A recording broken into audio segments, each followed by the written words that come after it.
అన్న వైసీపీ వాళ్ళు ఆ ప్రభుత్వంలోనే అప్పుడు రౌడీజం చేశారు. ఇప్పుడు ఈ ప్రభుత్వంలో కూటమి ప్రభుత్వం వచ్చినప్పుడు రౌడీజం చేస్తున్నారు, బెదిరిస్తున్నారు. మేము 2029లో వచ్చే మిమ్మల్ని రఫాగా వచ్చాం.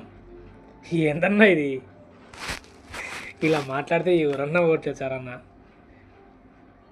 నువ్వు మాట్లాడుతీవి, కార్యకర్తలు మాట్లాడుతీవి, అందరూ మాట్లాడితే ఎవరు ఓట్లేచారన్నా? జగనన్న మనకు 10 మందికి సాయం చేచ్చంటే నీకు వ్యక్తిత్వం చూసి నెక్స్ట్ ఓటు వేసే అవకాశం ఉంటుంది.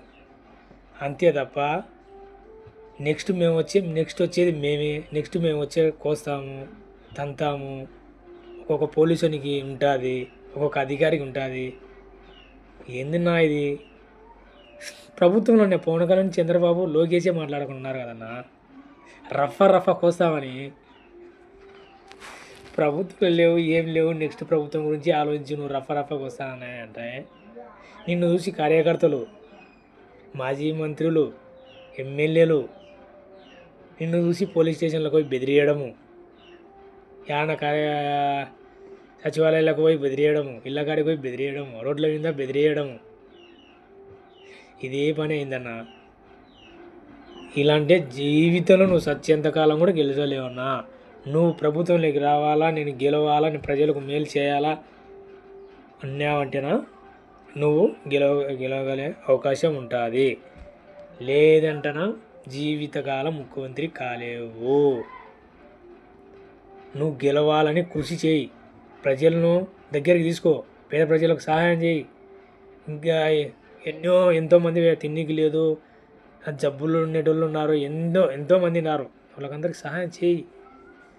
ప్రభుత్వం లేనప్పుడు పవన్ కళ్యాణ్ చేసినాడు కదా, రైతులకు ఎన్నో కోట్లు దానం చేసినాడు, ఎంతోమందికి సహాయాలు చేసినాడు. అలా సహాయం చేయన్నా, నిన్ను ప్రజలు కోరుకుంటారు.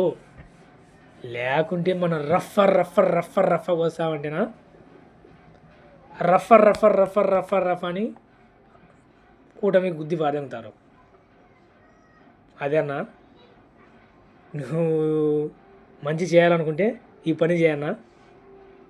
లేదు నాకు మంచిది, నేను రఫ్గా వచ్చపోతా అంటేనా నీకు రఫ్ అని కూటమికి అన్ని ఓట్లు గుద్దుతారు.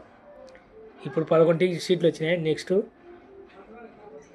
ఎన్ని వచ్చాయో తెలియదు. అందుకోసమే జాగ్రత్తగా రాజకీయంలో బాగా చేయాలన్నా నోరు జారకూడదు. అది నా విషయం. జగనన్న